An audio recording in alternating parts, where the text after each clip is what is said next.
ఎవరికి అన్యాయం జరగడానికి వీలు లేదని కేటగరైజేషన్ నాంది పలికాం.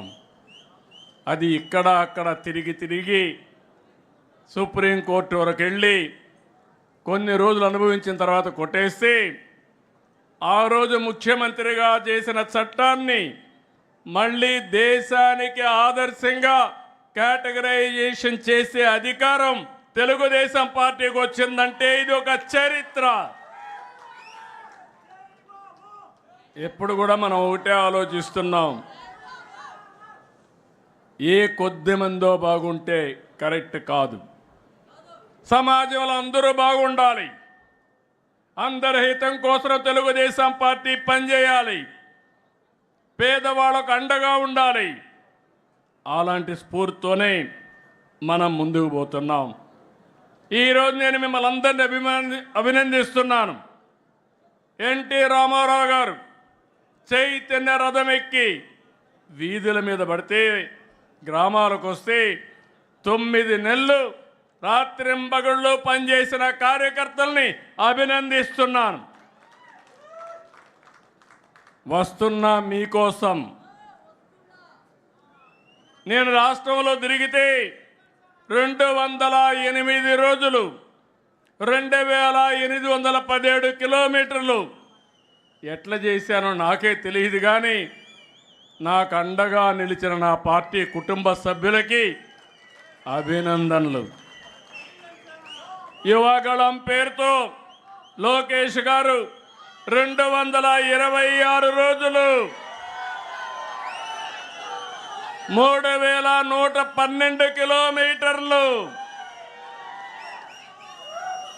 2024 అధికారంలోకి రావడానికి దోహదం చేసిన యువగళానికి నీరాజనాలు పలికింది కూడా మీరందరూ.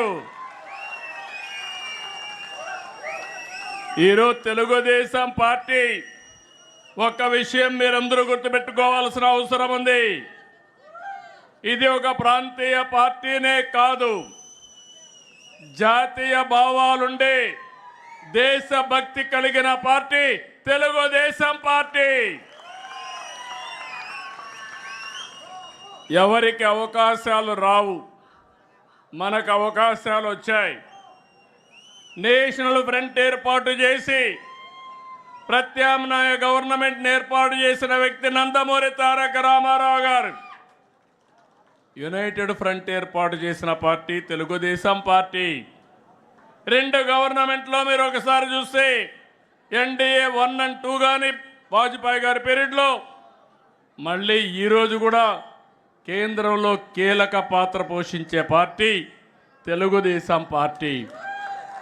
దేశంలో ఎవరికి దక్కని అవకాశం పార్లమెంట్లో ప్రధాన ప్రతిపక్షంగా పనిచేసిన పార్టీ తెలుగుదేశం పార్టీ అని చెప్పి నేను మీకు తెలియజేస్తున్నా.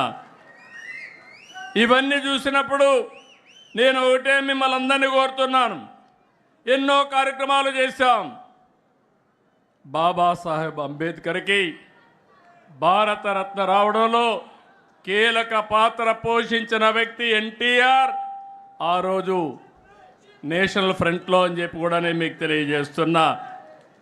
అభివృద్ధిలో మీరు చూస్తే 99లో ఏదైతే గోల్డెన్ క్వాడ్రిలేటరల్ రోడ్డు ఉందో ఆ రోడ్డుకు నాంది పలికిన పార్టీ తెలుగుదేశం పార్టీ. విద్యుత్